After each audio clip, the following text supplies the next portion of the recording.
All right. So apparently we're live. Well, greetings and salutations, everybody. Welcome to our continuing CinemaCon coverage. I'm, of course, John Campea. This is Ann Campea.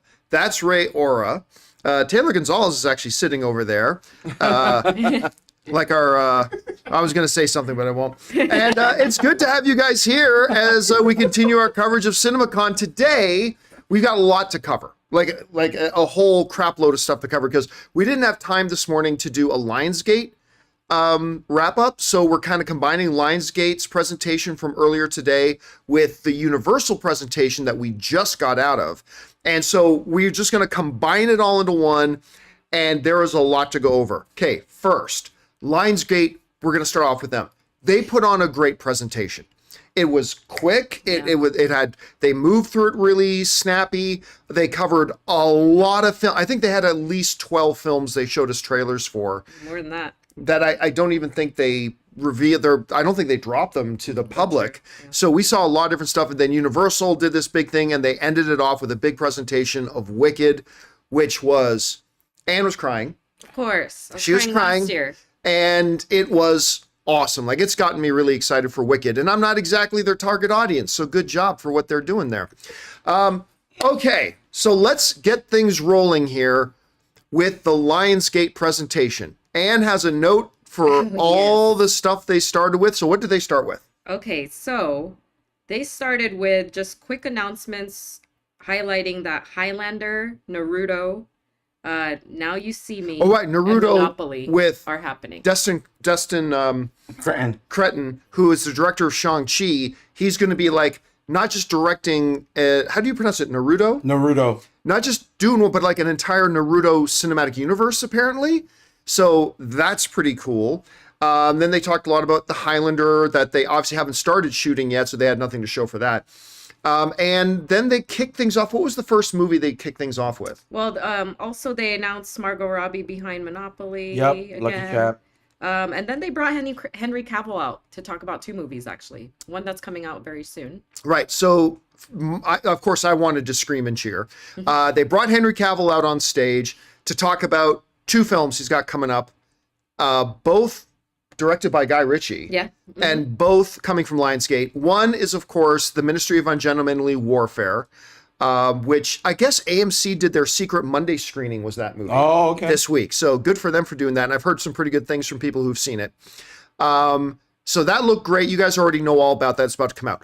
But another film that's coming out that Henry Cavill is doing with Guy Ritchie and also has Isaac Gonzalez, who is also in the Ministry of Ungentlemanly Warfare, and Jake Gyllenhaal, called In the Gray. And they are basically, the way the trailer sets it up is that they are a group that goes and steals back money that somebody else stole. So like when a huge amount of money gets stolen, they're the ones who go in and steal it back. And it looks really good. They show the trailer for it, a lot of action, a lot of chemistry. They showed a lot of exchanges between Henry Cavill and Jake Gyllenhaal and Isaac Gonzalez. They're the team. And who else is in that? Rosamund. Rosamund Pike. Pike is in there, which looks awesome. What did you think of that trailer? I love Guy Ritchie movies, and I think Me too. the witty banter that happens and how quick it is. I think he's locked in on like his core cast of people. Like Scorsese likes to work with the same people. It feels like Guy Ritchie does too. And I think the more you get to work with somebody, the more you can play off of each other creatively. Yeah. And I'm excited. I think it's going to be interesting, and it's definitely a plot movie, not a journey. Yeah, because Henry Cavill and Jake Gyllenhaal, they seem like they have the same job, right? Well, they're on the same team, yeah. Oh no. Oh, okay. I thought from the trailer they had just met each other, but yet they just did. No. They did the same job. No, they're on the same team. The three of them are the team that goes and does that stuff. So yeah, it's called In the Gray. We have not been paying much attention to it. I don't think they released the trailer for it publicly, but they showed it to us. Looked really good. I love Guy Ritchie. So yeah, so that was Ministry of Ungentlemanly Warfare and In the Gray with Henry Cavill, Jake Gyllenhaal, Isaac Gonzalez. Mm-hmm. Then what was next? Just a quick call out, no trailer or anything, to Unsung Hero, which I think is coming out this soon. Right. So months. who cares? Then we get into kind of the thriller horror genre, I think, and they were talking about The Strangers. Oh yeah, they're doing The Strangers again. This one's called Strangers Chapter 1. Yeah, how they became the strangers. The Strangers, and apparently they're releasing 3 movies all this year. The Strangers Chapter 1, The Strangers Chapter 2, and The Strangers Chapter 3. And I didn't love the original Strangers. This trailer looks pretty freaky. And there's a moment in the trailer that is kind of like the moment in A Quiet Place. You know, when Emily Blunt is walking down the stairs, they have kind of a similar shot to that as they're crawling through the ductwork. I hate that. Good. Oh my God. I mean, this thing, it looked really, really creepy. So yeah, that looked really good. What did you think about it? Oh, I thought it's supposed to be a prequel, right? Of how I wasn't really sure. I thought they were saying that this is how the strangers in the actual started? first movie, how they became the Maybe, strangers. yeah. I thought that's what they said before. Maybe, yeah, I Am I right might have or missed wrong? that. I mean, they were already in masks and everything in the trailer, though. So I don't know if that relationship was already established. Oh, I thought that's what they were saying, that this movie sets these characters in motion too. This thing What is so happened? distracting. Yeah. They gave out these at the Wicked presentation. Oh, and now it turns off. Oh, there it is. It's now, Oh, you can't tell. You can't but really it is tell. lighting up. it's lighting on and off. Oh, there you go. Yeah, for Wicked, which is pretty cool. Well, Yeah. I think the creepiest thing for The Strangers to me is when you watch these like scary movies or these thrillers where there's like a psychotic killer, they call out like that. I think they're trying to tell you they have no motivation behind it. Well, yeah, on the screen, the words come up, they don't need a reason. Yeah, and to me, that's the fucking freakiest thing is when a killer is just a killer and there's no kind of thing that's pushing them to be doing It starts off with them like they're terrorizing this woman who's tied up in a chair, and the woman yells what everybody would yell, "Why are you doing this?" And the one girl leans and just says, "Because you're here." That's it. And this is they don't need a reason, which is Just kind of like a creepy. So wrong place at the wrong time. that type of looked movie. pretty good. That looked pretty good. All right, what was next? They did a quick shout out to Blair Witch. Oh yeah, so Blumhouse is reimagining the Blair Witch, and maybe that was news that was out, but They say it's a trilogy. they didn't say anything. Oh, Yeah, they didn't say it was a trilogy or anything, but I don't remember hearing about this. So I Blumhouse is doing the Blair Witch again. They just put the title on the screen and that's it. So don't really know when that's coming, but if anybody can take Blair Witch and do a revamping and reimagining of it, I mean, it's Jason Blum. Definitely agree. So he'll be able to make that into something really creepy. I'm just interested in knowing if it's going to be found footage style like the original Blair Witch, or if they're just going to do a traditional narrative style. I don't have a preference one way or the other, but it's going to be interesting to see how they do it. Yeah. All right, what's next? All right, so we'll stay with the kind of horror genre then. Halle Berry's Never Let Go. Oh, Ooh, this one, I mean, I heard of this project, but I had no idea what it was, like at all. For all I knew, it was some romance movie. Mm-hmm. So they showed us the trailer for the new Halle Berry film, Never Let Go. The basic premise is this. Halle Berry and her 2 10-year-old sons live in this cottage in the woods alone, and they've never left. And the only way they can leave the house is if they have a big rope tied to the house and the rope tied around them. Because if they ever leave the house without being connected to the house via this rope, zombie monsters come out and will kill them. And then the trailer brings up like this question about, like the kids start questioning, is mom telling us the truth? Or is she just crazy and keeping us alone? Because they've never met any other human beings. Like they were born in that cottage. They've been in that cottage their whole lives. they're twins too. Oh yeah, they're twins. You're right. And we came out of the presentation discussing it ourselves. Is she crazy? Are there monsters real? What's it all about? It's one of those movies where you kind of probably need to watch it during the first week it comes out, because everyone's going to tell you, or you're going to find out what. It's one of those ones. It feels like there's going to be a discussion around it every time they drop a trailer until it's released. Yeah. It's because you could go many ways and what you think is happening. Because there is going to be an answer at the end of this movie. Yeah, some kind of twist. Yep. Maybe it's in the same cinematic universe as M. Night Shyamalan's The Village. The Village. And they live right next door to The Village. I don't know. But, I mean, it looks like a very simple, low budget, but really interesting film. And Halle Berry came out on stage, stunning. Yeah, of course, like always. super stunning. So she comes out on stage and talked about the movie and all that kind of stuff. So it's always cool to see her live. Can I add something? Lionsgate seems to love having horror based on isolated people somewhere in isolation. Yeah. The Strangers, it's always two people Yep, that rent alone in a a cabin house. with no one else around it, and they get found, and now we got Halle Berry stuck in the woods with twins. You know. I just love that she's doing this movie. Yeah. And she's Yeah. all over it too. It's not just acting in it. She's the executive producer of the movie and all that kind of so stuff. involved And- in it. Yeah. Great. all right, what was up next? Next one. Okay, we'll transition to The Crow. Okay. This is going to be controversial, but I don't give a shit what anybody else says. The Crow doesn't look bad. Mm-hmm. They did a big presentation on The Crow. They showed us a lot more of it. And I understand there's already a whole bunch of people out there who have pre-decided that they're going to hate the new Crow. Whatever. I'm not talking to any of you because you've already decided and there's no point in having a discussion with you. But I always say, judge a movie on its own merits, right?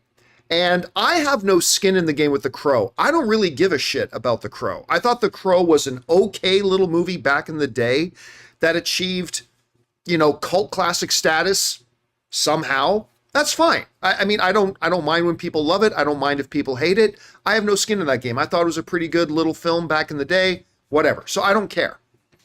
So just watching the footage that they showed us,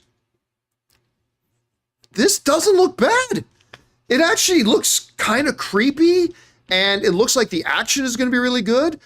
Listen, and Skarsgård, I mean, one of multiple of them. They're all amazing. All the Skarsgårds are great. But I mean, this is Bill. Bill Skarsgård. Or I like to call him Joe Burrow. Joe Burrow does look like Joe Skarsgård. Burrow. He does look like Joe Burrow. This kid's a star. Of course. This kid's a star.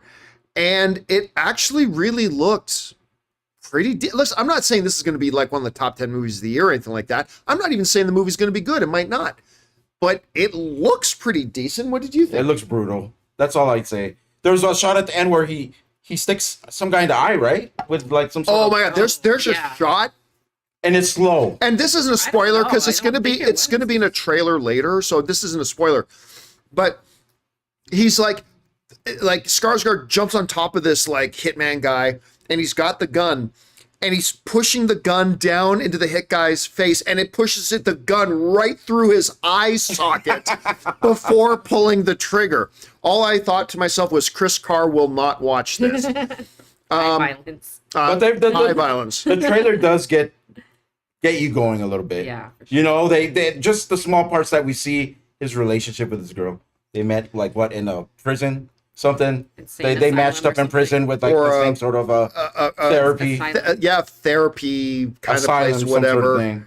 But it's, I mean, the word Ray used is the right word. This movie is brutal. It's real violent, like real violent. And again, the movie might I'm be gonna crap. watch it. I'm gonna watch it. I'm going to see it. Yeah, The marketing actually looks pretty okay. All right. What else we have next? Okay. Let's go with the greatest Christmas pageant ever. Brought to you by like Kingdom Pictures or whatever. By the way, listen, I've always said this. The movie studios, they don't care about any cause in the world. What they care about is money, like any other company. And I've always said, if you can make a movie about a certain issue or a certain group or whatever, and show that it can make money, that's all the studios care about. So there have been, in the last couple of years, a couple of faith-based film examples that, there is an audience for that. Yeah. And when Hollywood recognizes that there's an audience for it, they will jump on that train. It's a business. Happily, right? So you've been getting a couple of these faith-based things too. So it always makes me laugh though when I hear people complain, "Well, I don't want to see a movie with any message, but give me faith-based movies." The hypocrite. But they showed this trailer for this new one they have coming out called The Greatest Christmas Pageant Ever. And I thought it looked like garbage. I thought it looked. You guys thought it looked okay. I Yeah. mean, It's the run of the mill. Yeah, You gotta- It's so Exactly. run of the mill. But why not? Paint by numbers. I didn't laugh once during it. I mean, Christmas is my favorite. Christmas is my single favorite day of the year. I mean, I love Christmas, but it was just so. It looked like a Hallmark Channel Yes. TV movie. Yeah. Did Yeah, it not? It looked like a Hallmark They Channel all TV do. movie. Like what? They what all you talking are about? like Hallmark. Yeah. This one, you could tell what's going to happen. It's real It's easy. pretty obvious, the But we story. need new ones every year, and this is their new one. So take There's- for it. there's Wait for the audience trailer for to it. drop. You guys will see what we're talking about. Film for the entire family. Yes. I mean, correct. like the basic thing is there's this family who's in charge of putting on the big church Christmas pageant this year, but there's this one family of kids that are like the troublemaker kids. The Hermans. Is that what their name was? The Hermans. The Hermans. They're the troublemaker kids, right? And they want to be in the church Christmas pageant. And a lot of the people in church are like, no, because they're troublemaker kids. But of course, the hero family is like, no, like we should be including all of them. Now, of course, the troublemaker kids were white kids. I'd be curious to see if they would have the same message if their neighbors were black kids, or from a gay family, or I'm just curious to see how far their message of Christmas would really go. Dang. But they And kept it pretty really throw safe. some heat on the I'm the only Christmas movie they show. You have the biggest problem with it. I'm just saying. It's I'm just supposed to be saying. a happy, sweet movie. But yeah, you know what? It's As basic. long as they're white kids, the love of Jesus will Look, be look, there look. for them. I think a movie like this, especially the kids in it, there's going to be some standout from them, and they're going to break off into careers, right? So I don't know. I'll watch it if it's on TV. I'm not going to theater to watch this movie. I'm sorry. I'm just not. Okay, I'll say this though. Of all the crap I just talked, Christmas is my favorite time of year. So if some of you see it and tell me it's pretty good, I will probably cave and see it. Yeah, true. Because it's a Christmas movie. And it I'm looks a like an Christmas hour guy. 30. It looks like an hour 30 dirty. John Yeah. Campea. Instead of Krampus. Instead of Krampus. All right, what was next? Well, that was it. That was the movie No. they ended with because it was such No, a Michael. Yeah, that's it. Ladies and gentlemen, the greatest Christmas pageant ever. Have a good CinemaCon, everybody. That'd be funny. What? Ballerina? Who cares about Ballerina? We got the greatest Let's Christmas go. pageant ever. Borderlands too. I tried to put them together here, so we'll start with Borderlands. Okay. Oh, yeah, Borderlands. So who came out on stage? Eli Roth. Oh, yeah, Eli Roth and Ariana Greenblatt. yeah, Ariana Greenblatt, who is adorable. 16. Oh my Cute. God, you just want to eat her up with a spoon. Yeah. She's so, and like, Very sweet. she made it when she was 13. She filmed the movie when she was 13. She's on stage introducing this now 16 years old. I mean, look, you got this cast. You've got a couple of Academy Award winners in it. You've got one of the greatest actresses of all time in, why am I freezing on her name? Kate Blanchett. You've got Jamie Lee Curtis, Yep. Jack Black doing the voice of the robot, Kevin Hart, and how do you say his name? Montu or Oh, Florence Florence? What? from Shang-Chi. Yeah, the guy who's the guy with the blade for an arm in Shang-Chi, and Creed 2. he's in Creed 2. He's Ivan Drago's son. He's the guy in the mask. And they came out, and listen, look, I saw the trailer. I don't think the trailer for Borderlands looks all that great. But boy, Eli Roth is passionate about this movie. And they do seem to really believe in it, and they think they did something right. I mean, so they showed us a whole new, like, 6, 7, 8 minute sizzle.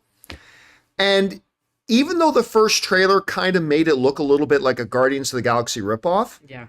this new 6 or 7 or 8 minutes really drives home that it's a Guardians of the Galaxy ripoff. Yeah. I mean, music. Manitou dude, he's clearly Drax. The little robot is Rocket. Kate Blanchett is Gamora. Kevin Hart is kind of your Star-Lord. I mean, it really is. It's But it didn't look bad. I Yeah. mean, the highlight though is the robot. Oh Claptrap. yeah. What's the name of the robot? Claptrap. Claptrap? It sounds like an STD. Claptrap, the robot, Super funny.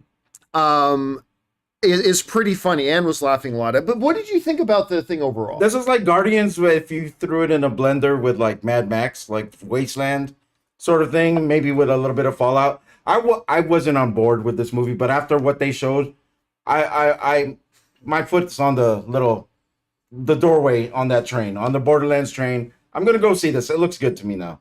What did you think? Yeah, I agree. I mean, I know nothing of the story. Of course, the trailer really did watch like a Guardians James Gunn movie. Even the music they used, I was like, Yeah, it felt very if James you told Gunn. me James Gunn made this movie, I would believe you. But knowing nothing of the story, if there's chemistry with the core cast, Yep. which it feels like there is, and then with Eli Roth kind of directing everything, then I think it might end up being great. I'll say this. Eli Roth and Ariana Greenblatt did more to sell me on the movie Yeah. than the footage did, but it could be fun. It could be fun, and they're clearly really passionate about it. So there was that. All right, what was next? All right, next. Speaking of Guardians, the Killer's Game with Dave Bautista. All right. I read the synopsis of this, and I thought it sounded dumb. I saw the trailer, and now I want to see it. Dave Bautista, by the way, Sophia Boutella is in. He plays his love interest. Who else was in that? Plum Clementine. Drax and Mantis together again. So the basic premise for the Killer's Game is Dave Bautista is an assassin hitman. And when he passes out one day, he goes to the doctors and they say, you have a brain tumor, you have 3 months to live.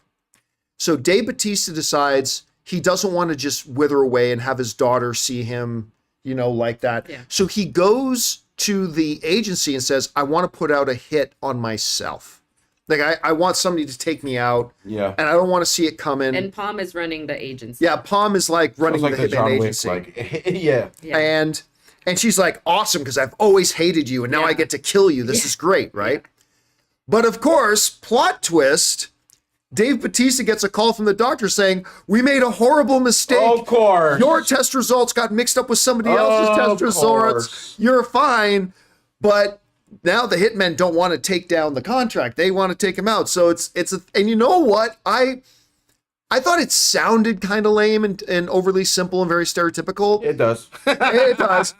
But the trailer sells it. And Yeah. I liked it. I'm actually kind of excited about. What do you think of the trailer? I love Drax. I love Dave Bautista. I love Palm, but they got to give me a little bit more. I think I need to see a little bit more because all that gung fu is all reserved for John Wick and that universe right now.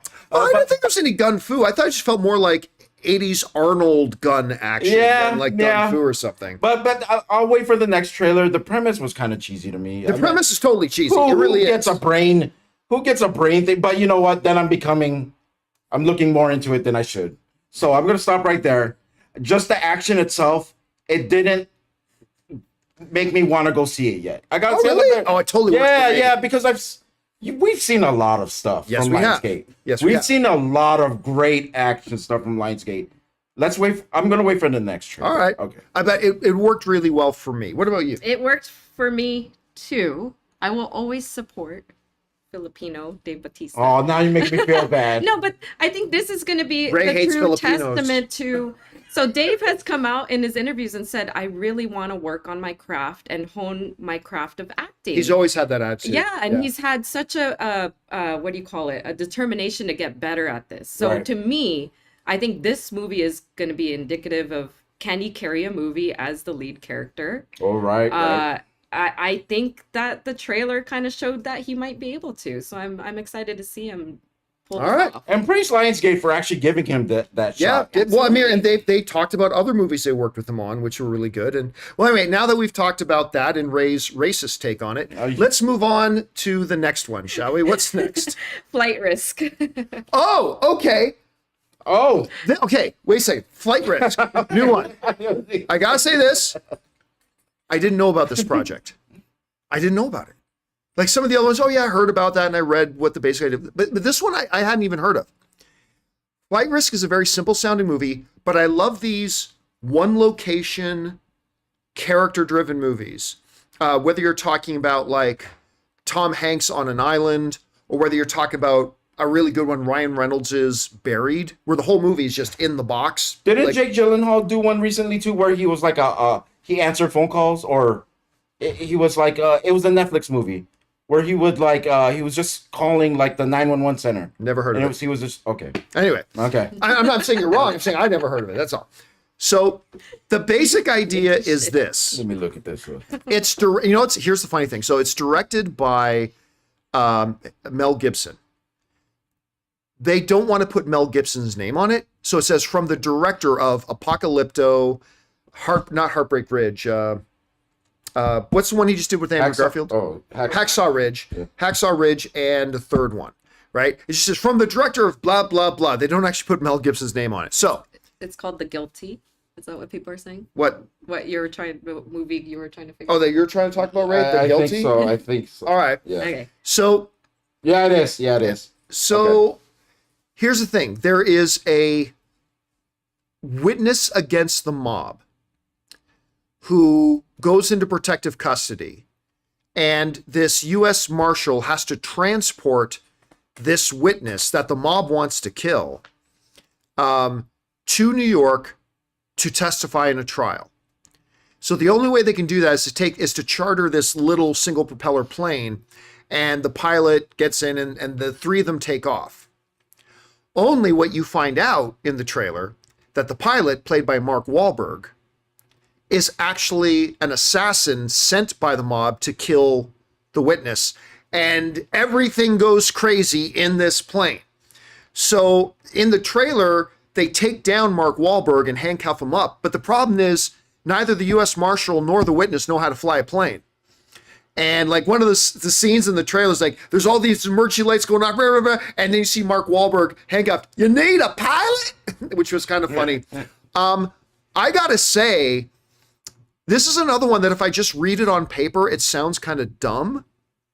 But the trailer for me was really compelling.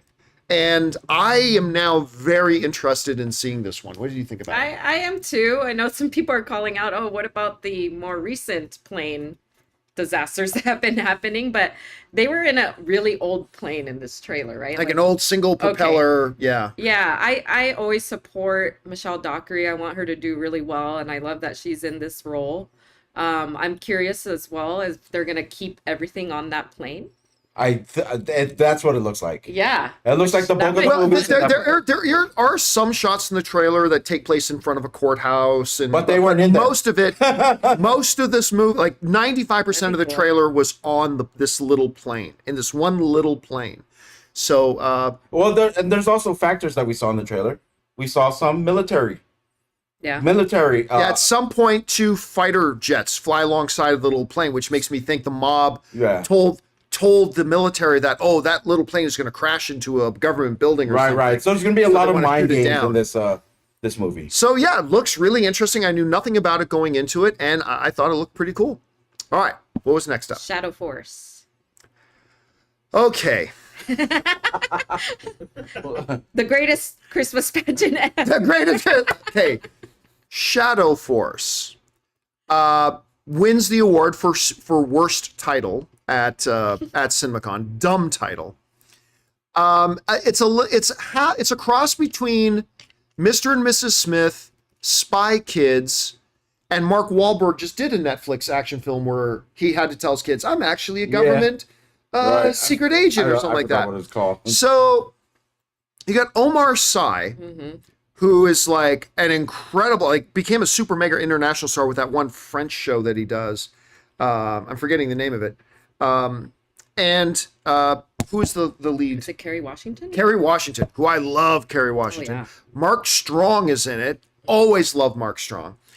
The basic idea of it is, so Kerry Washington and Omar are a married couple, and they worked for a top secret government black ops outfit, but they left, and they're not supposed to leave. So they've been on the run, and now they have a family. Only Mark Strong, the head of that division, has now tracked them down. And so they're on the run with their family and trying to stay ahead of all that kind of stuff. And this is the kind of movie that kind of usually, tickles my privates, and I kind of like. But I don't know why, but... You like that, huh? Taylor like that over here. Taylor just loved that right here. Taylor like that one. He thinks he thinks Seinfeld just talked right now. I'll be honest with you, I was kind of bored with the trailer. It's hard. You put in a bunch of stars that I really like in an action kind of film, it's hard to bore me, and I was quite frankly kind of bored with it. Especially when Mark Strong goes, "Our covert operation, also known as this is where Shadow Force." Yeah. Really? This is where I think like they're going in the some genre like way too hard, way too many. I was kind of full at that point after seeing Dave Bautista's. Well, we hadn't seen what we're going to talk about soon. Yes. But it's just like one of those things where it's like, okay, it's going to make its money in this first weekend, whatever it's going to make. Yeah. And then it's going to just... And who knows? Maybe the movie will be great. I mean, we've seen a lot of great movies it. with bad trailers, and maybe it'll be great. But I was full. I was full at this point in the presentation. I was like, I don't need any more. Well, we're only halfway through the presentation at that point. So I was full already. What's next? Stuff. Aziz Ansari. Yes. Good Fortune. Okay. I'm going to go out right now and say, I know we had the Joker trailer.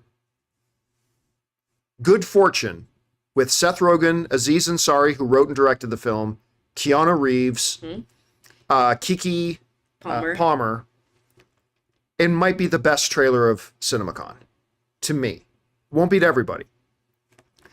This movie looks fantastic.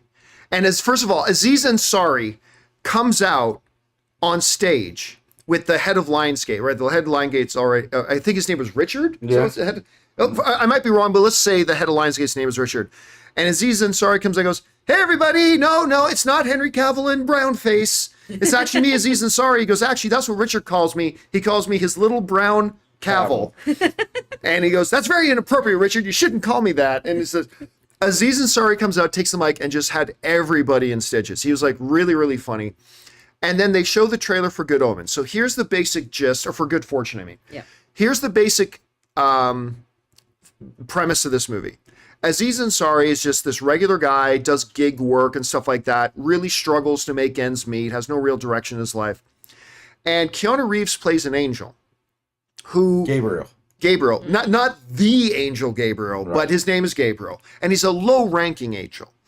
And he's supposed to help people out. And he's like, I need to find somebody that I need to help them find their purpose or find meaning, to find their meaning. And so Aziz Ansari goes and does some gig work for this really super rich guy, Seth Rogen. And Gabriel has this idea, because Aziz hates his life. He says, I'm going to show you that having all that money doesn't solve your problems. So he switches them. So Aziz Ansari wakes up and he's living Seth Rogen's life. And the great line of the trailer is Gabriel talking to his boss angel, played by Michelle Yeoh. Sandra Oh. We just saw Michelle Yeoh at another presentation. Yeah. Played by Sandra Oh. And he says, I wanted to show him that money won't solve all his problems. And Sandra Oh says, and? Turns out money solved most of his problems. And the movie looks so good. It does. It looks so good. And I couldn't be happier for Aziz Ansari, because, he just had that really raw deal where he was making his dream project. And then halfway through making it, Bill Murray got into a lot of trouble and the studio pulled the plug on his whole film. It's so good to see him get another shot at it with this. And it looks fantastic. What do you think? Also, on the back half of the trailer, we learned that since Keanu made this mistake, he lost his wings. Oh, yeah. He loses his then wings. It's a tale of redemption for Keanu, too. I love the fact that Keanu, he described his angel powers as being the ones where if someone's choking on something, like he he's the angel that like makes sure that the person doesn't choke on their chicken bone. I usually help people who are choking in or restaurants, find their cat in a tree or whatever. or I help correct people who are texting while driving. That's what he's the angel of. He's like a low-level angel. So low level, he tried to go a little bit above his pay grade or whatever you call it. And bad things happen. Yeah, and it's a story about not only Aziz, but I think we're going to learn something on Keanu's side. Well, and Seth Rogen's character. There's going to be a great message at the end of this movie, and you can tell it's going to be one of those ones where it's going to be either the sleeper hit of the year or just one of those really nice movies that we all like seeing. All right, so that was a Good Fortune. It was wonderful. Can't wait for them to drop this trailer online for you guys to see it. Surprised. We didn't hear anything about that movie. All right, so what's next? Well, speaking of Keanu Reeves, Ballerina. They showed us a trailer for Ballerina. Even though the movie doesn't come out for over a year, they came out and said, we decided we wanted to put more big action set pieces into it that they didn't have the money for originally. And then I guess Lionsgate was liking the way it was coming around so much, they gave them more money to do more stuff. They pushed the movie a year, and they showed us the trailer for the Ballerina. It looks really good. It's supposed to take place in between John Wick 3 and John Wick 4. Right. So that's when the movie takes place. And so obviously it's very heavy on Ana de Armas. And so she is kind of like Furiosa in a way, that she got into this life to seek vengeance on those who wronged her as a child. And she becomes kind of mythical. So at one point in the trailer, she actually shows up at the Continental. And this movie was shot when Lance was still alive. So Lance is in it. And it's that little part where he says, Welcome to the Continental. Oh my God, it's so good. And of course, then he goes in and what's the guy's name who Shane. But what's the character's name again? I don't know. But the main guys in the live chat. The head honcho. The head honcho of the Continental. Who runs the Continental. Yeah, the guy. Ian. Oh, no, that's his real name. That's Ian McShane. But what's the character's name? Guys in the live chat. Help us out. His name was Shane. No. Ian. It's Winston. Thank you. The first person to say Winston was Scott Logan, and Nicole Blake also did as well. So Winston's in it, which is cool because she goes and checks in at the Continental at some point. A real short hair, younger looking Winston. Yeah. And then later on, I know a lot of people were asking me, do they show Keanu Reeves?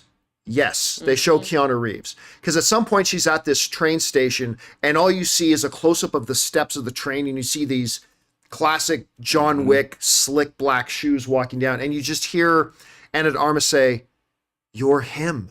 You're the Baba Yaga." And then the camera pans up and it's John Wick. Yeah. No, obviously he's not. I screamed like a little man child. I did. I was maybe a little high. Yeah, he might have taken a couple of edibles before the presentation. So the show. Now, I don't think look, the trailer makes it seem like John Wick isn't going to be in the movie much. I think John Wick appears in it to really anchor the audience that this is the world of John Wick. Mm-hmm. That's why they show the Continental. That's why they show Wick. But it was good. Some of the action stuff they showed was great. It's got all the John Wick feel and vibe of it. And that part also shows you that they have multiple movies in mind with this just... Oh, yeah. They want to make this a huge IP. Yeah, and that's kind of what I appreciate about the whole presentation overall. Their message was, we asked the fans, like, what are you looking for in the movies that we release? And they talked about this group of fans that they've talked to that just say, we want to know more about the stories you've already told us. And that being John Wick, like there's a whole universe of things they could do with this. And I think Ballerina is just the beginning. And the guy say one of the things he's asked about the most is John Wick's fate. And so he said he was happy that this movie took place in between 3 and 4, so he doesn't have to answer that question. By the way, Black Bono Lalas is asking, will they drop the trailer? Not anytime soon. This movie doesn't come out for over a year. So they're not going to show they're not going to drop the trailer for this publicly, probably for a long time, but just trust us. It looked really good. Mm-hmm. It looked really, really good. Okay, so that was Ballerina. The Ballerina. What was next? One more. Michael. Okay, this was a surprise, which is kind of funny because last night I texted a buddy of mine who normally comes to CinemaCon with Lionsgate. So I gave him a quick call last night to say, hey, are you here in Vegas? Are you here at Lionsgate? He goes, no, I'm actually on the set of Michael. I'm working on the new Michael Jackson biopic. I'm like, okay, cool. You go do your thing. They put together a sizzle trailer for Michael. Now, look, I will come out and admit that I've said for years that I don't think it's a good idea to make a Michael Jackson biopic. It's just going to divide people. Like, there's going to be a lot of people who think you should never mention anything about the allegations against him because it was all bullshit. And then you're going to get the other people who's like, totally believe the allegations against him. And if you don't make the movie about the allegations, then you're just whatevering it. So I always thought it was going to be really, really problematic.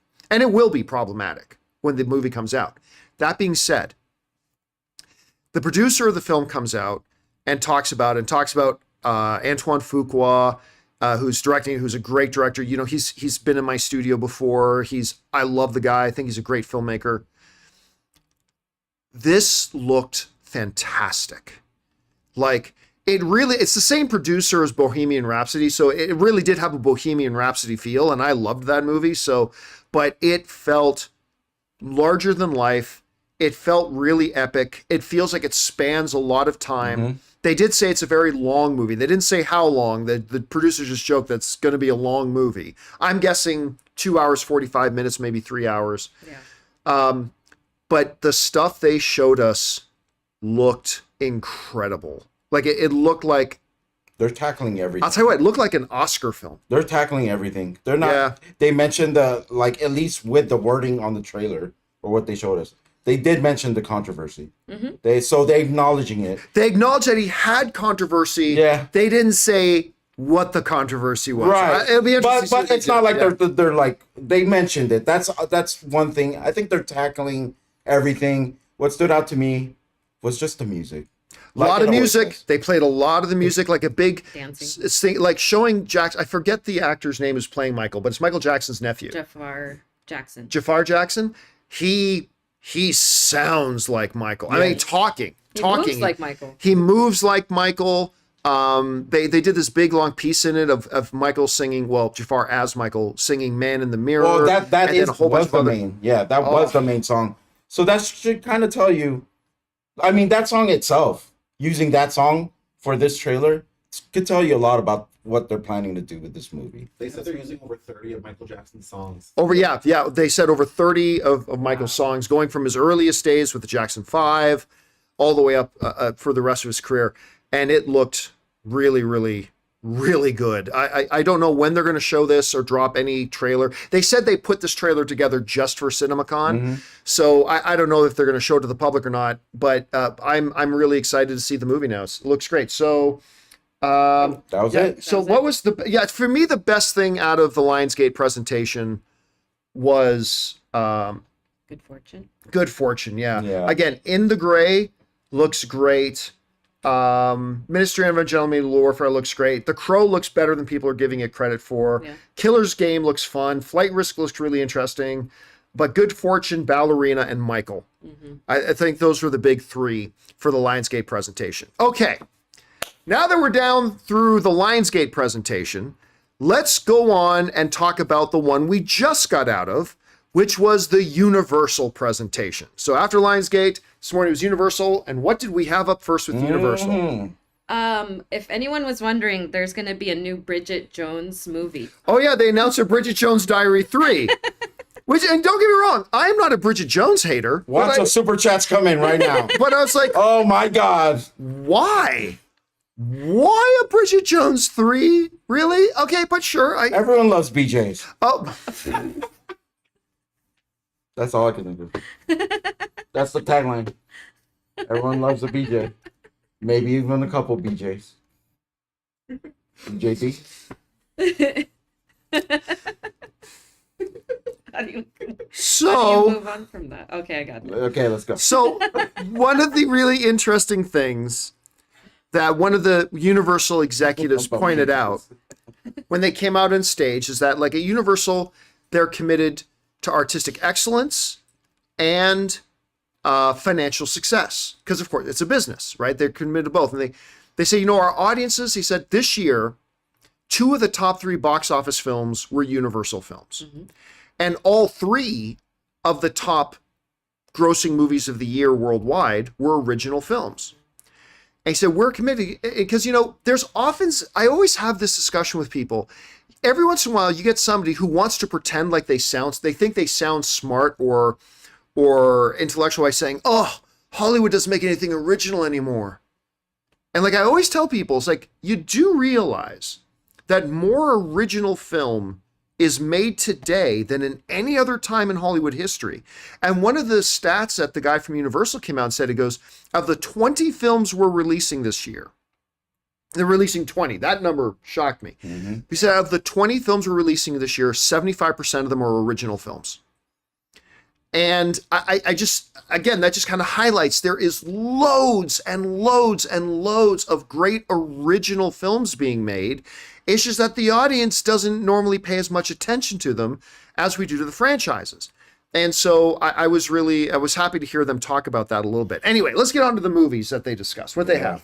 All right. So they did mention that Mario Brothers will have another movie in 2026. Right, which we all knew about already. Yeah. And then they go into Despicable Me 4, DM4.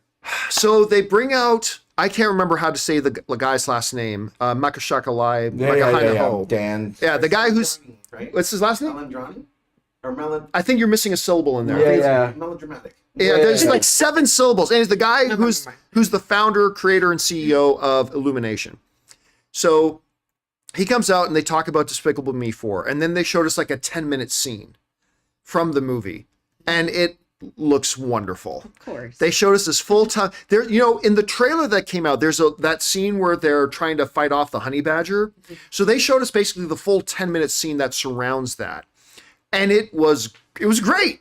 It was really good. It felt like a good... I freaking love the Minions. I love Gru. I love that Gru has a baby. I'm down. I love all of the Despicable Me, so... I haven't seen any of them, so I can't really say. The one thing that did throw me off a little bit was the head of Illumination constantly referred to Despicable Me 4 simply as DM4. I know. DM4. Like he's trying to make it a thing. I think Stop trying to make it a thing. DM.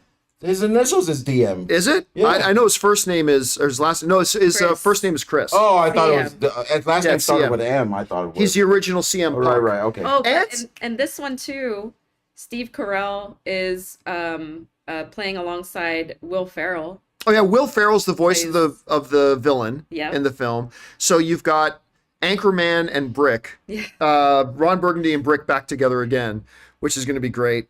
So it looked wonderful. It looked really, really good, the scene they showed us. All right, so that was the big thing from Illumination. Unfortunately, no Shrek announcements. Now moving on. Sorry, Taylor. Sorry, Taylor. No Shrek announcements. Yeah. Moving on to Twisters. Yes! Oh, damn. 40X is the way to go with this movie. We are taking the ride. So they bring out on stage Glenn Powell and Ramos. Right, Anthony and who's Ramos. the girl? Anthony Ra- Uh, I don't know. She's gorgeous though. Yeah, she's beautiful, but I can't remember. So the 3 main stars of the movie come out on stage, and they do this little act, which is actually pretty funny, where they bring up giant fans and like have debris flying at them. It's like, this is what it was like working on the movie. It was a nice little presentation they give. But then they showed us like this extended 6-7 minute long sizzle reel of Twisters. And parts of which were unfinished. They said it was still work in progress. Still work in progress. But still look good to me. But like that one scene where they're standing in the street and the truck is flying towards them, like that's clear. Like that was not a finished shot. Yeah. But listen, I have a love-hate relationship with like some natural disaster movies. Like, for instance, the Rock movie with the earthquake. San Andreas. Right? Like, how's The Rock gonna punch an earthquake, right? Or something like that. It's like, how do you fight? And I like the original Twister, I do, but it's like, how do you fight tornadoes? This looks really kind of interesting. They talked about how they actually spent years consulting with real weather scientists and like scourged real footage of tornadoes, and they actually took some like homemade YouTube tornado footage and took it and then superimposed it into their film to make it feel as legit and real as possible.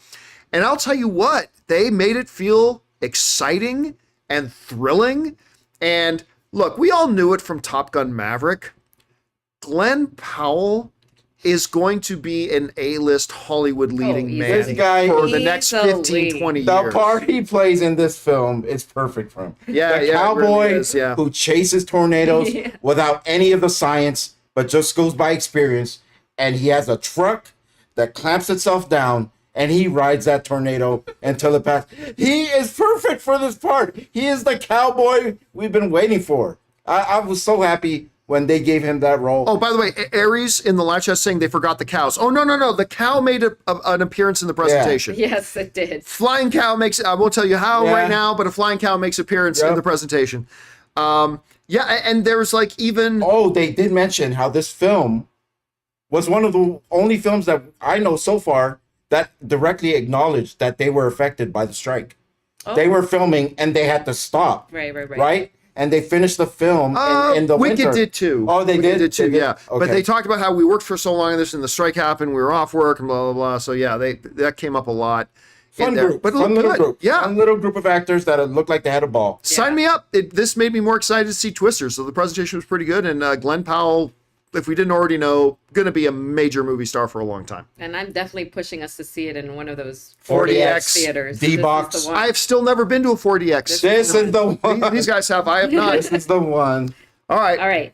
So just two quick announcements that there will be sequels to Five Nights at Freddy's and Megan. Yep. So they made that 2025. official today. Yep. Then Wolfman. Oh, right. So we all know, we've talked about, they're in production of Wolfman right now, and they said they're only like a few weeks into production, so they only had like a 1 minute thing they could show us. Yeah, it looked professional though. But It looked like a real trailer. It's from the same director who did that, The Invisible Man with Elizabeth Moss, which was so good. So underrated. Like that movie, they made that movie, that Invisible Man movie. I still have to freaking pinch my. They made that movie for $8 million. That Invisible Man movie. And it's great. And it made like almost $120 million worldwide. Not bad. So they got the same director to do Wolfman. And it does not look like your stereotypical werewolf movie. It looks more personal, a little bit more terrifying. And like, okay, so here's the basic idea. They're in this house. Him and his And this daughter? little, and this little girl's asking her daddy, "Are we gonna die?" He goes, "No, we're not gonna die. I'm gonna protect you. That's my job, to protect you. Like, we got to keep the bad things outside." But then you hear the dad's voice goes, "But what if the bad things are already inside?" And you realize the dad has been infected, and he's gonna turn into a werewolf, and he's in the house with his daughter. And Oh, no. What are they thinking was gonna happen? It looked great. Yeah, they're only like halfway through doing it. I think it's Lee Wanell was the director. Right? They're only about halfway through doing it. But the little footage they showed us looked really great. So I am Yeah. excited for Wolfman. I can't wait to see the design of him. Oh, yeah, what he looks like? Yeah, they really teased it, but we didn't get a full look at it. We'll wait for that. Okay, that was Wolfman. What was next? Speak No Evil. Okay, staying on the creepy as hell thing. What's the actor's name again? Professor X? McAvoy. James McAvoy. There we go. I was confused by this trailer. I'm going to start off by saying that, but go ahead, John. So it also stars Scoot McNairy and the girl from the last Terminator, Mackenzie Davis. Yeah, Mackenzie Davis. Yeah, from The and Scoot- Martian. So the basic thing is this. You've got James McAvoy and his wife that seem like this great, wonderful couple, and they meet another couple on vacation, Scoot McNairy and Mackenzie Davis. Oh, and yes. both couples have kids. And James... Sounds like the trailer did drop for Oh. this. Oh, they did drop the trailer for this one. Yeah. Go watch the trailer. It's actually pretty cool because like the director comes out and says, "What happens when you have this fun, wonderful, cool guy who is also none of those things?" And it's like, okay, yeah, this guy James McAvoy is such a great director. Is it just me or is he getting more and more buff? He's getting more buff. Like he's But he's getting swole. more He's frightening. looking swole, like really He big. got crazy eyes too. he got crazy Yeah. eyes too. He's got the crazy eyes. Yeah. So, and his kid is a mute. His kid can't speak. And the kid is constantly trying to scream, but can't. And that's seeing a child trying to scream and can't. It's just a chilling visual. Yeah. So, that trailer is out there. Go check it out. I mean, you could argue that this trailer probably shows most of the movie, and maybe it does. but I don't care. Like it's a really good trailer and it makes me want to see the movie, even Yeah. if that is basically the movie. I'm excited to see James McAvoy transform through the movie because he's gonna go from a very trusting character to this crazy person, and I just love the way he acts. So I can't wait to see him do that. All right, what was next up? Back to Black. Amy Winehouse was just a mention of it. Right. So I have to admit something. I know there was an Amy Winehouse. Oh no, they did show a trailer. Yeah, they did. There was an Amy Winehouse documentary out recently. I watched it. Did you? Yeah. How was it? It was it's just sad. It's just You know sad. what I mean? You get like, it's just sad that when she passed away, it was just like so abrupt. It was like, she went to her bed, a hotel room, and the bodyguard didn't know why she wasn't coming out. And then you guys, if you've seen the pictures of her, how they found her, she was Which I have she not. just looked like she was just sleeping, like just chilling, whatever. It's one of those things. It's a sad story because you never want an artist to be introduced to the stuff that actually kills a lot of the artists, like the drugs, like that life that they seem to not be able to handle, like by them mentally or whatever, that it's too much for them. I've seen the documentary, so I'm not really interested in seeing this. I got firsthand of, because I never really listened to her music, but I do respect what she did. And See, that's the thing for me. I can't tell you one Amy Winehouse song. Rehab. Is it by her? I don't know. I yeah, that song. I know that I'm song. saying like I was The Rehab song. I think sadly she was not around long enough because she went far too young for me to actually know anything. So I don't really feel any compulsion to see this. But I will say, there's some director or someone that felt the need to tell the story. Yeah. So I hope everyone who does watch it, everyone who was a fan, enjoys what they see, or can celebrate her life through this movie, which is very important, I think, to a lot of people who are fans of her. So. All right, so they showed the trailer for that, and at least I'll say this: it didn't look like your stereotypical trailer, because when you look at things like Walk the Line or Bohemian Rhapsody or even Rocket Man, it's all kind of the same story template, right? Prodigy talent gets discovered, becomes superstar, becomes entrapped by all the vices that come along with it, that's leading to their own destruction, but by the end kind of have their own redemption. That's the same, that is the exact story path of all those music biographies I just mentioned, plus a bunch more. This didn't look like that. This looked like just like a woman finding her voice in the world. So it looked interesting. I'm saying, because I couldn't even, me personally, I couldn't tell you any of her music. I don't feel particularly drawn to it, but it was a nice trailer, and I hope the movie turns out really well.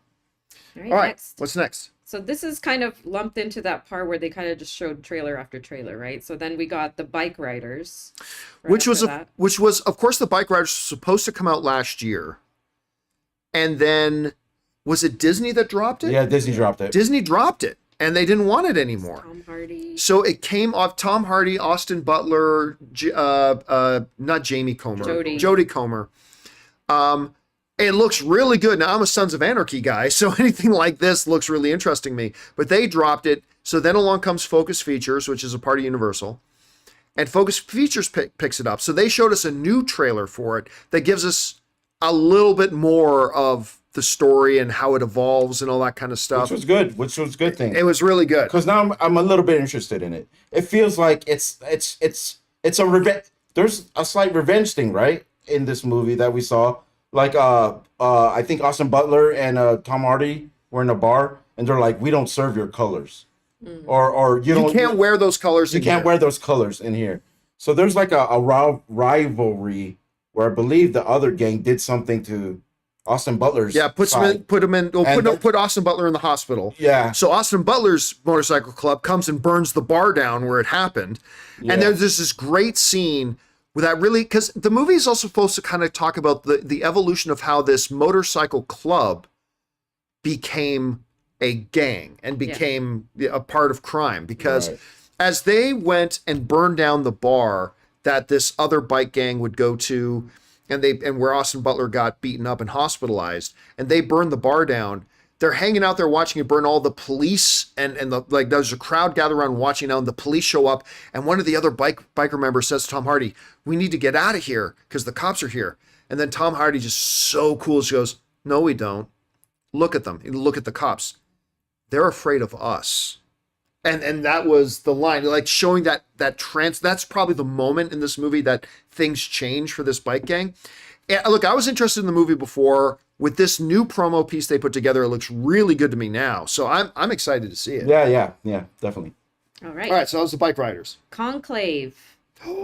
This with Ray Fiennes. Ray Fiennes, John Lithgow, Stanley Tucci, directed by the director of All Quiet on the Western Front.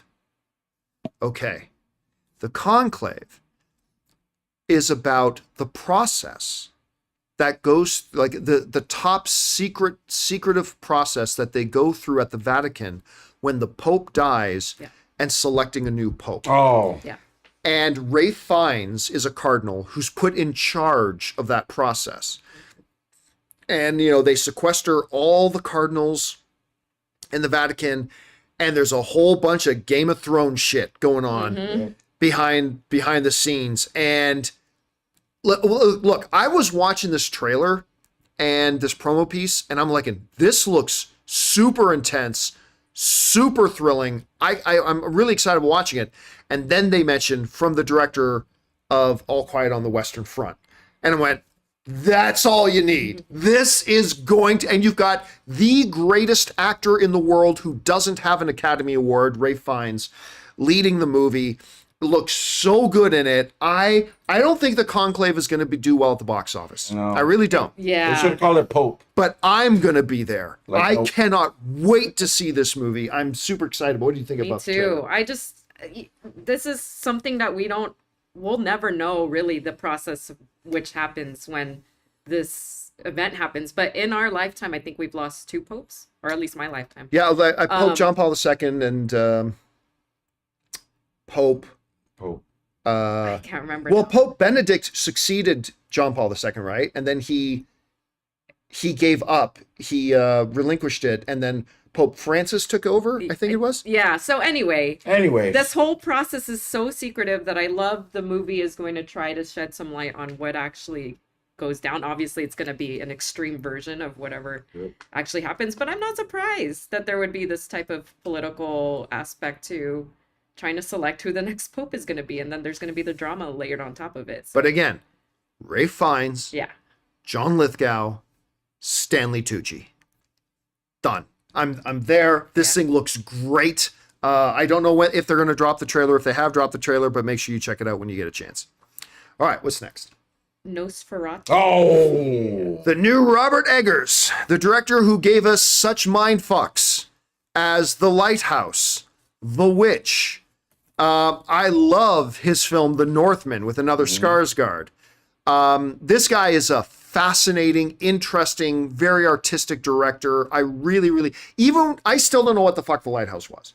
I still don't know what that was. I saw it twice. I still have no idea what that was. But I love that he makes these kinds of movies.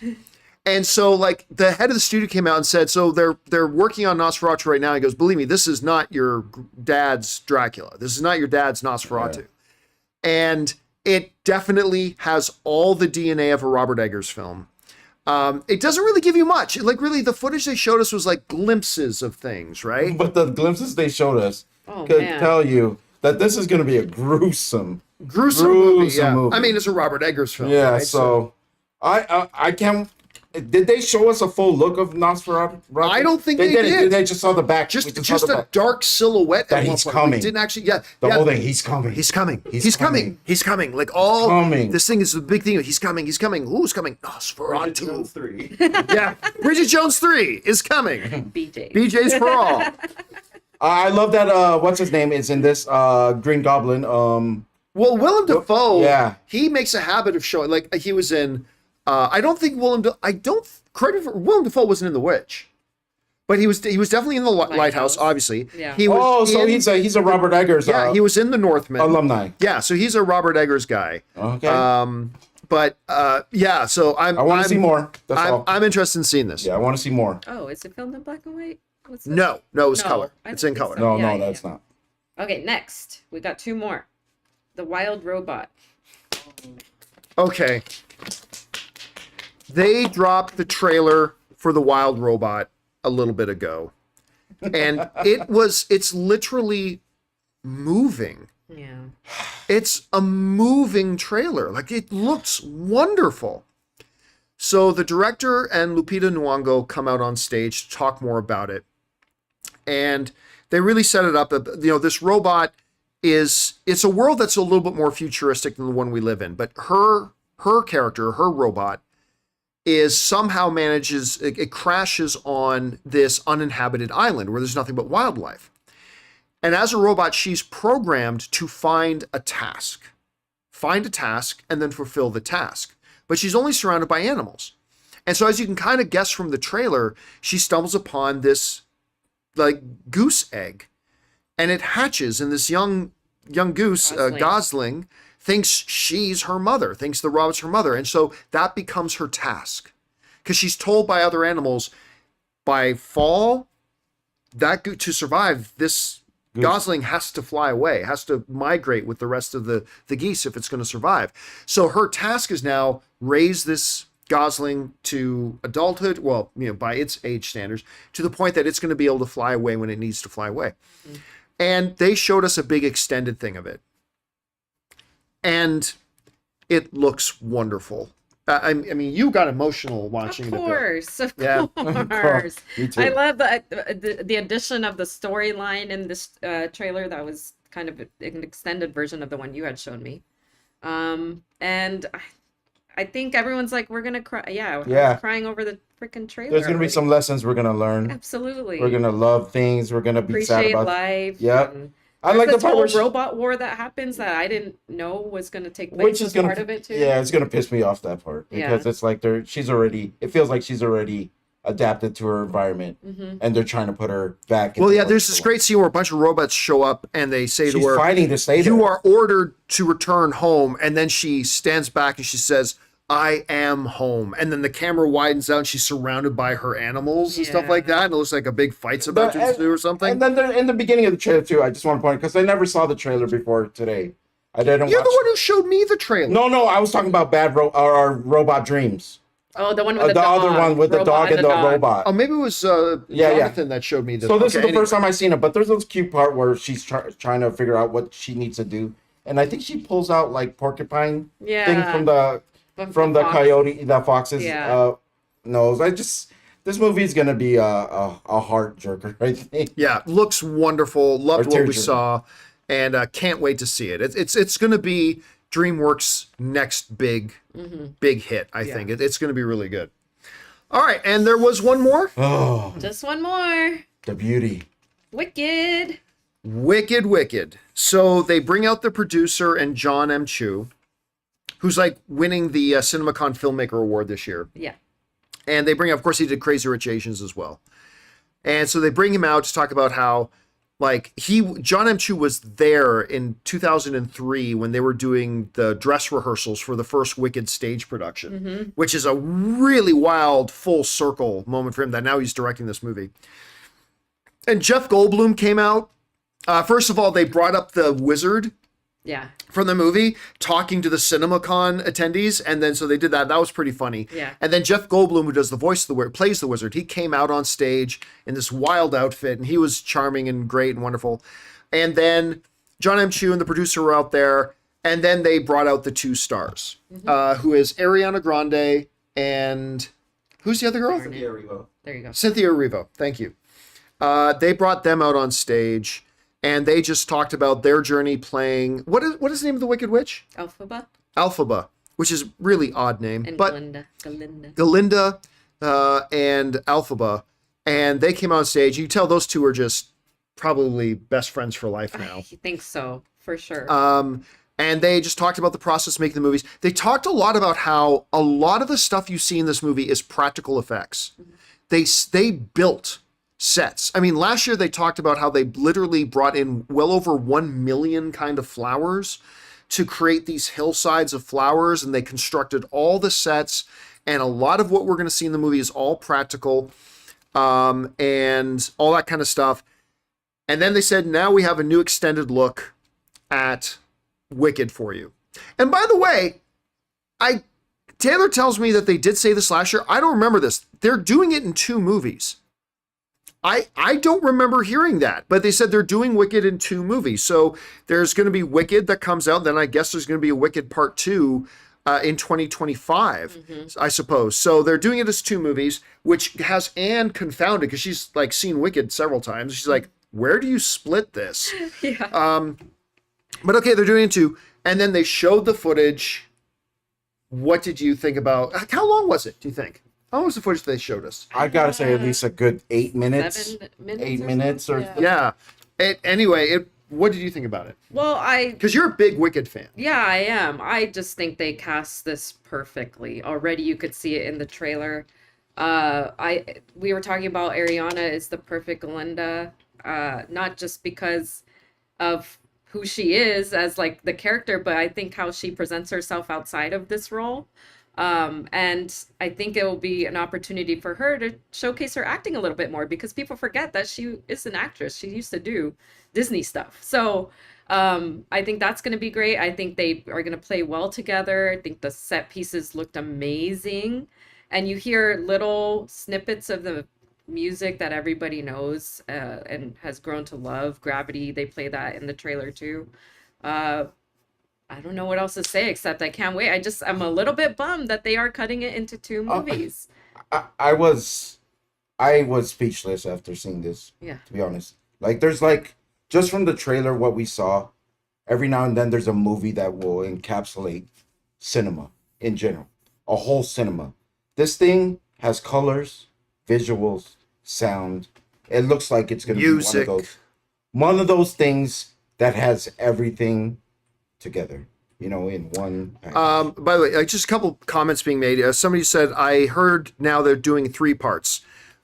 Maybe, but we just saw the head of the studio. What's happening? We just saw the head of the studio and the producer tell us 2 parts. Also, like Nickelodeon, not an Disney, hour I'm sorry ago. for Ariana. Yeah, we just literally had the head of the studio come on stage and tell us it was 2 parts. Somebody else is saying, I heard this was a prequel. I thought I remember seeing Dorothy in the trailer. There is no Dorothy in the trailer. This is a very early prequel about how Glinda, the Good Witch, and the Wicked Witch of the West got to where they were. And they were best of friends at one point, sisters even. Movie looks beautiful. Yeah, so this is probably long before Dorothy was born. So I don't think you're going to see, there's no Dorothy in the movie from what I know, right? There's no Dorothy in Wicked, right? No. Yeah, so They don't mention her, I don't think. I'm looking at Taylor like. no, there's no. I see. Okay, look, the dumbest comment of the day, and often the dumbest comment of the day is a comment I make. This time it's our friend Kevin Davis who says this film is going to flop at the box office. I will bet you, Kevin, any amount of money that you want to put on that wager. This movie is going to make a shit ton of money. I'm not saying it's going to be $1 billion film, but this movie is going to make a shit ton of money. And if you don't know that, I don't know what to tell you. Again, I don't know if it's going to make 700 million, 900 million, whatever, but it's going to make a lot of money. This movie is definitely going to make a hell of a lot of money because this is a mega pop. Like, forget Wizard of Oz. Forget Wizard of Oz. Wicked itself is a mega popular, like one of the biggest Broadway hits ever, and Globally, too. Globally, and then you add on top of that the whole Wizard of Oddness of it. This thing is going to make, this is a global phenomenon, Wicked, and I understand, Kevin, because I'm like this sometimes myself too. Like, it's not in my circles, right? But we need to remember that our individual circles are this big compared to the global audience, and Wicked is a massive phenomenon. And one more thing to add. Universal, it has some big money hungry like films. Like they have Jurassic, they have Fast, they have all those, and this is the movie that they're holding up and saying everyone watch hard. this. Yeah, this is their number one priority right now. It's gonna make and it money. was the headline of their presentation. And they know why, because this is going to be their big crown jewel. This is going to be their big crown jewel of the year, and they know it. Folks are calling out, look, Dorothy is in the second half. She is? I See, I just never don't- saw the stage play. I don't know how much they're gonna promote that because it just feels like they want Elphaba and Glinda to be the main characters that drive this movie home. So See, having never seen Wicked, I assume like because Galinda looks like she's really young compared to the version we see in the movie Wizard of Oz. So I just assume this movie takes place like 40 years before the events of Wizard of Oz. So I mean, I've never seen the Wicked stage play, so I don't know. I've never cared about Wicked. I've never given 2 squirts of urine about it. But what the presentation last year made me go, okay, I see you. And now this presentation has me drooling to see this movie. Like I cannot wait to see this thing. So one last question I have. Is Wicked supposed to give you like the side of the witch, right? Mhm. To make you understand why she becomes what she I does? think that's part of it. Yeah. That's the okay, yeah. Okay. Because Alphaba seems like get she's it. just a nice girl. This movie's in gonna thing. be What leads her to becoming the Wicked Witch. Okay. And so it's going to be interesting to see. And that was the presentations today. That was Lionsgate and that was Universal. Tomorrow, the final 2... Ray's constipated. Keep going. Sorry. The final 2 presentations. What we're all here for. Paramount Studios, and then the big one, Disney. Oh. And the reason Disney's the big one is all because of one thing, Deadpool. How much are they going to? What are they going to show us at Deadpool? How much are they going to show us? But again, at the Paramount presentation, I mean, we got some Transformers, probably like a lot of Transformers 1. We got Sonic. Quiet Place. Oh yeah, new Quiet Place. I think they're going to talk a little bit about, it's now official, the sequel to Teenage Mutant Ninja Turtles Mutant Mayhem. Question. Why didn't we see anything from Abigail? Is that Paramount? Because it comes out like in a week. it's probably because it's so close. Yeah, it's to... still close to coming out. Oh, but, okay. yeah. That's why they didn't do a lot on Ministry of Ungentlemanly Warfare either, Okay. because it's like coming out in a week. Okay. So there's no point in that really. But yeah, so we got some big stuff tomorrow. We will double them up again. So tomorrow evening, we will be doing another big recap of both the Paramount and the Disney presentations. And Hopefully, a review of Deadpool versus Wolverine, the movie. there are still people who think we're going to get a full screening of Deadpool 3 tomorrow. For the record, I am not one of them. But I think we're going to see a lot of Deadpool. I think they're going to show, because Disney has a tendency of not showing like 8 to 10 minute things. They have a tendency of showing like 20 to 30 minute That's true. pieces of And footage. And let's not forget, Disney. You're not even in the shot. Disney had a horrible presentation last year. Terrible presentation. I have a feeling they may want to make something up to us. Yeah, They come don't out have to. I'm swinging. just kidding. I don't know. I think hopefully they'll want to come out swinging now that Bob Iger is back in charge. Because back when Bob Iger was in charge, they used to do great presentations at CinemaCon. I know Bob Iger really likes CinemaCon, so hopefully they'll do something really. I know this. If they don't show us anything of Deadpool, I am going to be profoundly disappointed. I don't need them to show us the whole movie. They don't need to do full screening. But I will be profoundly disappointed. All right. With that down, guys, we're not going to go over, the super chats are not open right now because they filled up really quick. So I actually had to turn off the super chats before we even started the stream because it filled up already. And I'm going to we're going to start taking your questions in the live super chat as Ray and Ann are going to take off, probably go hang out downstairs a little bit more on Caesar's floor with Taylor.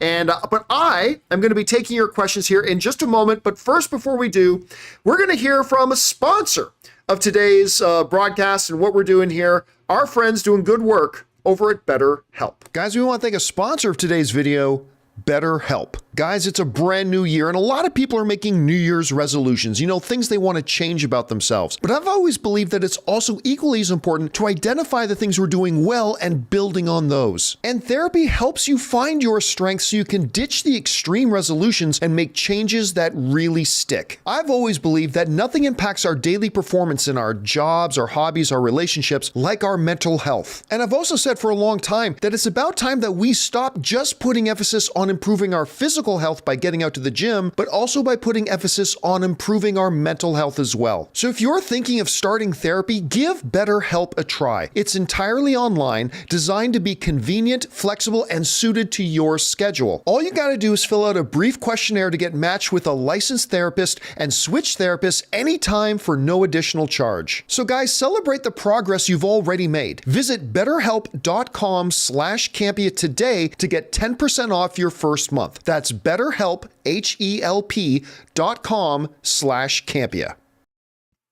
And thank you to our friends at BetterHelp for sponsoring the John Campea Show, even while we're here in Vegas covering CinemaCon. All right, guys, we're going to take some time here to take some of your questions that you guys sent in a little bit earlier, so let's get over to that right now. That's the wrong one. We're going to start off with this one. We're starting with James Wheeler. Let me see if I can just get this in frame a little bit. Is that the one it's supposed to? Yes, this is the right one. Give me a second here. Sorry, we're not in studio. I'm just kind of doing this by myself on a laptop. All right.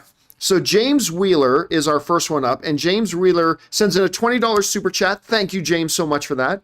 And James writes, "Hello, everyone. I hope you're having a great time at CinemaCon." We are having a great time at CinemaCon, thank you. "I know that this has nothing to do with the event, but were you able to watch Shogun last night? It's so good again." I still have not been able to. Ann and I are torn now, because Shogun's our favorite show on TV right now. But we don't know if we should watch it tonight on the laptop or if we should wait till we get home on the weekend to watch it on a proper TV and everything. I just don't know. So we're kind of torn. But a lot of people keep writing to us going, "Oh my God, did you see the new episode of Shogun?" It's like, nope, haven't seen it yet. Very excited to though. And maybe we'll watch it tonight. Maybe we'll wait till we get home to see it. All right. Thanks for that, James. Next up. Damaris Love writes, I can't feel you seems to be the new quote for Marvel. If you know, you know. Well, that was the line from WandaVision, was it not? When she said, "I can't feel you." And was that in something else too? I can't remember exactly. But but I think that was the line they used in WandaVision. I think it was at any rate. And it was beautiful moment. Totally beautiful moment when they did that, Damaris. All right, next up. Wesley Cunningham writes, one of two.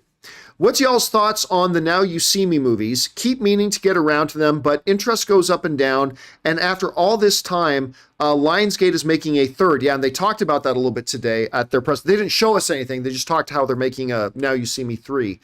They're making a third. Cast excitedly announcing film dates and all that. There is a cult following. Is there a cult following that I'm not aware of? Worth a watch in your opinion?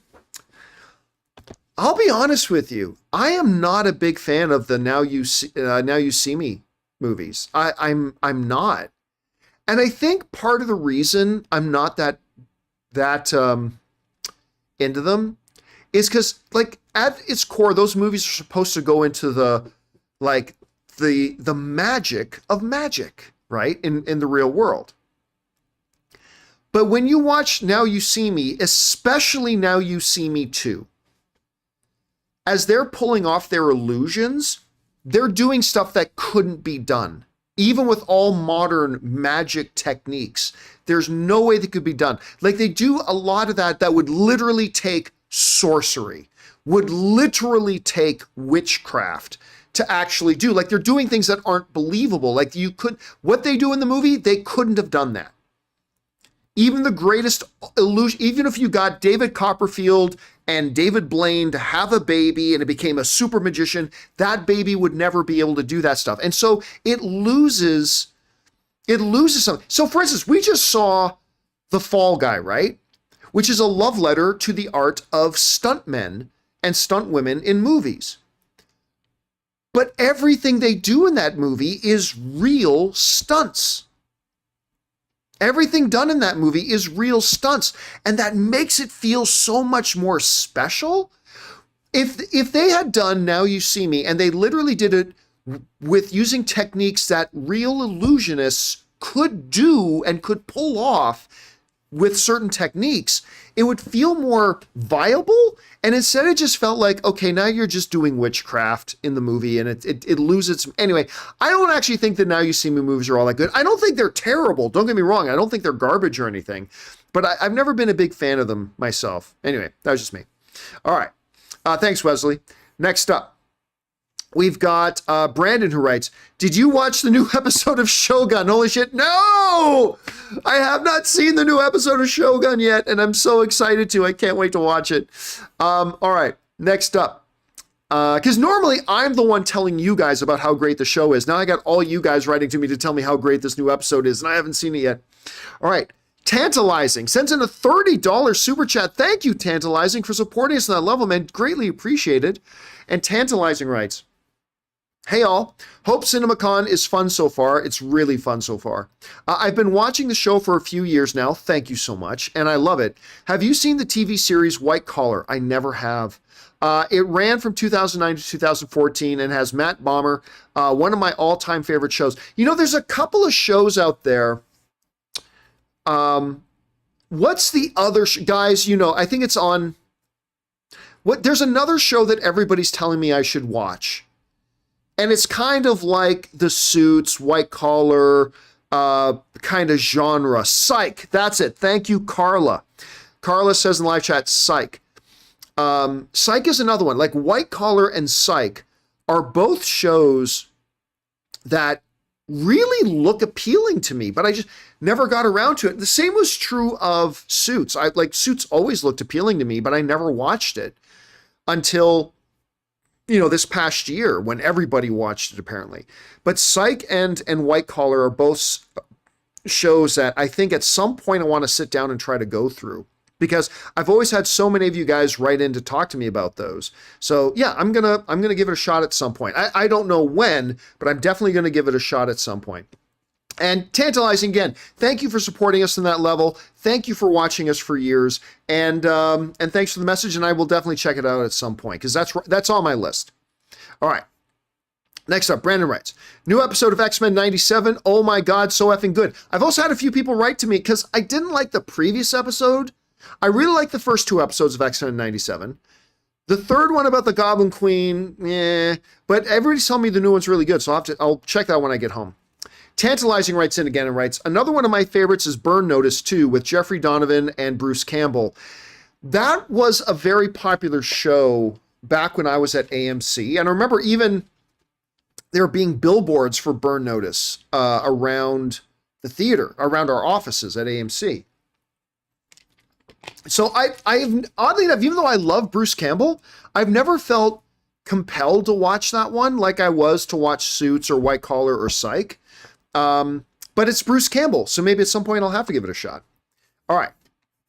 Next up, we've got Christopher Brickner, who writes, you mentioned CinemaCon is expensive. Yes. How much does being able to stream from CinemaCon help with those expenses? Not much, to be honest with you. The benefit of CinemaCon, like the money we make at CinemaCon doesn't even, actually we lose a lot of money covering CinemaCon because we're not doing the regular John Campea show. We're not putting out our segments. Our traffic drops like crazy because we're not doing the regular show. We're not putting out all the individual segments, all that kind of stuff. We lose money coming to CinemaCon. There's no way around it. We lose money and we lose a lot of it coming to CinemaCon. So you might ask reasonably, well then, why go to CinemaCon? The reason I love coming to CinemaCon and why for business it's a good thing, for those of you who are regular viewers of the John Campea Show, how many times a week does a topic come up that we at some point say, well, when we were at CinemaCon last year, they came on stage and talked about this and they showed us this, right? It literally comes up all the time. Not daily, but at least 3 or 4 times a week, a topic, issue, or question will come in where the answer literally comes from last year's CinemaCon, that we were able to talk about it and put into context. the value in us coming to CinemaCon is not being here this week. The value of CinemaCon is that for the rest of the year, with all these movies that are coming out over the next 12 months, we are able to have the perspective that we were there when the director and the star and the producer and the studio head talked about it, and they told us this, this, and this, and they showed us this footage that nobody had seen yet in this, and this. And so we're able to make that a part of our conversation for the next year. So if we look at CinemaCon just in terms of this week, I lose so much money. I lose so much money covering CinemaCon if we just look at it in terms of this week. But the experience of CinemaCon becomes value to us, and I think our audience, over the whole course of the next year. We're able to incorporate what we saw, heard, and learned at CinemaCon. And I think that adds to the value of our channel. I really do. And that's why we do it. That's why the money that I spend to bring myself and Anne and Ray, and some years Rob or Chris or Aaron, the value of that becomes in that part of it. So that's why. Anyway, great question. All right. Next up, we've got Dane Yurchok, who writes, if Harvey Dent is in Joker 2 or Batman Part 2, I hope he's played by Patrick Fabian. I never care about X actor and X role. I mean, for all you know, whoever that, I don't even know who that is. Whoever that is would be a terrible fit, depending on how they write Harvey Dent. So I don't really usually care about that stuff myself, Dane, honestly. All right, next up. Kyle Schneider writes, Fallout is now out. Cannot wait to watch the first episode later tonight. I wish Amazon didn't release all 8 episodes. Weekly would be better. I don't think it's a good sign that they dropped all the episodes at once. Because if they believed the show was really good, and I'm excited to see it, but if they believe the show was really good, they would do what they do with The Boys. They would release it week after week, so momentum builds and audience grows and gets bigger and bigger if you believe that the show is good. So I'm a little bit nervous that they've dropped all the episodes at once, but I'm still really excited to see it because I've been looking forward to this one for a while. All right, thanks for that, Kyle. Next up, we got YT Pump Life, who writes, hey, John, thank you for covering CinemaCon. Well, thank you for being here and watching as we cover CinemaCon. I appreciate that, YT. All right, next up, our friend Raymond Verada writes, the judge in the Top Gun copyright case ruled in favor of Paramount and that the sequel didn't infringe on Ehud Yane's original work. Thoughts? I can't give any thoughts. We're really here to talk more about CinemaCon. I have not read the ruling. I haven't read the report. I don't know anything right now, so I can't really give. I'm not going to speak without learning a little bit first. So I'm sure we'll talk about it a little bit more when we get back to the studio on Monday. But for now, I don't have any input because I haven't actually read the ruling myself yet. So I'm not in a position that I can really answer that. All right. It's a good question, though, Raymond.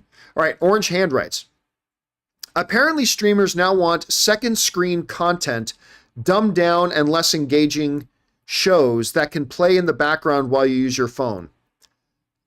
I don't know what the context of that is, Orange. I don't know what it is we're talking about there. I'm sorry. All right, next up. John Redcorn writes, chances that we get the voice of Shadow announced at the Paramount presentation tomorrow. Okay, so there are rumors, only rumors, that Hayden Christensen, good Canadian kid, of course played Anakin Skywalker in those terrible Star Wars prequels. Not that it was his fault at all. He's a fine actor.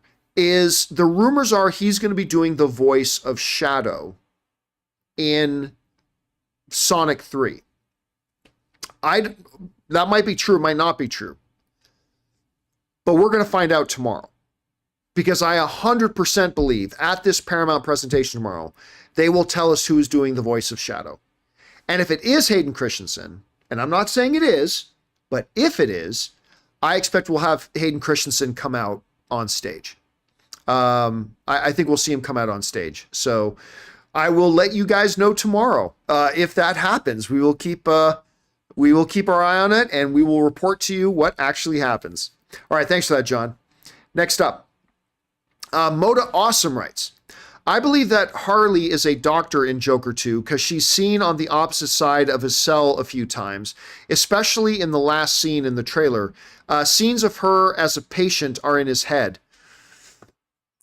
Just because she's on the opposite glass of him does not mean she's his doctor. If she's his doctor, she wouldn't be talking to him through glass. Now, again, that's not to say that you're not right. You might be right. But I think the imagination parts are not the things that take place in the prison. So my guess, and it's only a guess, my guess is that they are changing her origin story, much like Joker, the first movie, changed Joker's origin. I think she is an inmate with him. Maybe she was a doctor at one point. I don't know. So I don't know. We'll see. But again, you might be right. I mean, I disagree right now, but maybe as we see more marketing, I might come to agree with you, Moto Awesome. We'll find out. All I know is that the trailer was awesome, and I cannot wait to see this movie. All right. Next up, Kevins sends in a $20 super chat. Thank you, Kevins, for supporting us on that level, man, as you always do. And Kevins writes, hello, John. Hope you guys are enjoying CinemaCon so far. We really are. Ballerina, baby. So is Mr. Wick going to be in it? He is. Will this lead to the 5th installment? What are your thoughts? Okay, so as we pointed out a little bit earlier, for those of you who are maybe joining us late, they did show us a Ballerina trailer that they put together for CinemaCon, like a 5-minute thing. And it looks great. And at one point, we see Lance, we see Ian McShane, they're in the Continental, and then at another point, John Wick appears. And you hear Ana de Armas say, "You're him.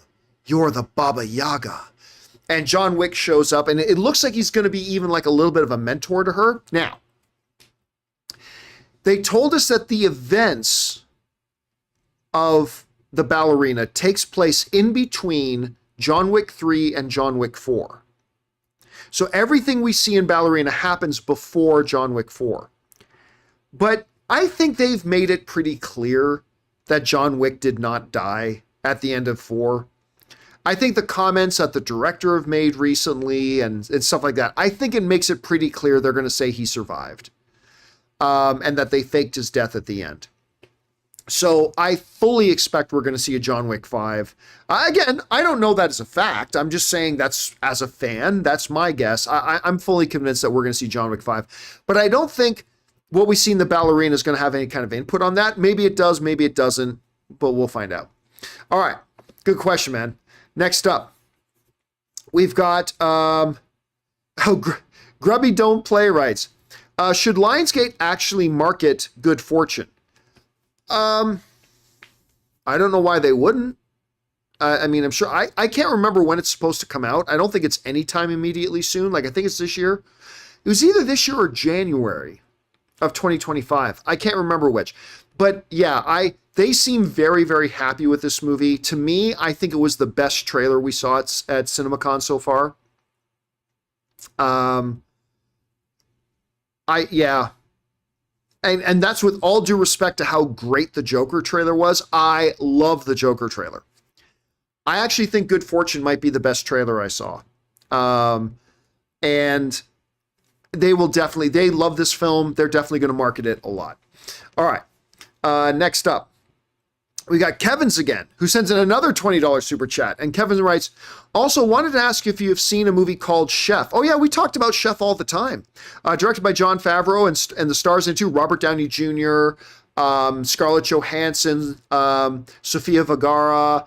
Yeah, big, huge stack cast in it. I really enjoyed it. Was fun and kind of heartwarming. T-1 week till Suplex City. Yeah, I mean, Chef is a wonderful little movie.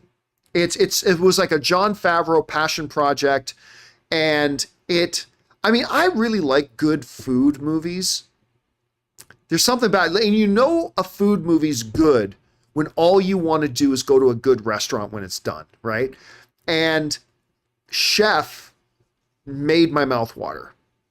It is a heartwarming story. Like it's not, the movie's not about food. It's about the Jon Favreau character, but it's a wonderful little film. And I really, really enjoyed it. And Diller's saying, did John talk about Nosferatu? Yes, we did. We talked about Nosferatu a little bit earlier. All right. Next up, We got just a couple questions. Oh, this is our last question of the day. Comes us from Dwayne Fernandez, who writes, all episodes of Fallout dropped. Can't wait to binge them in. It's at a 93% on Rotten Tomatoes. That's good to hear. For the whole season. Any plans to check it out? Oh, yeah. I've been very excited about this. I actually was lucky. I got to go to the Game Awards, the Video Game Awards this year. And as we were going through the little VIP entrance, we just so happened to show up at the same time that Walton Goggins and the cast of Fallout arrived. And we literally bumped into Walton Goggins, which is really cool. And I've been super excited to see this.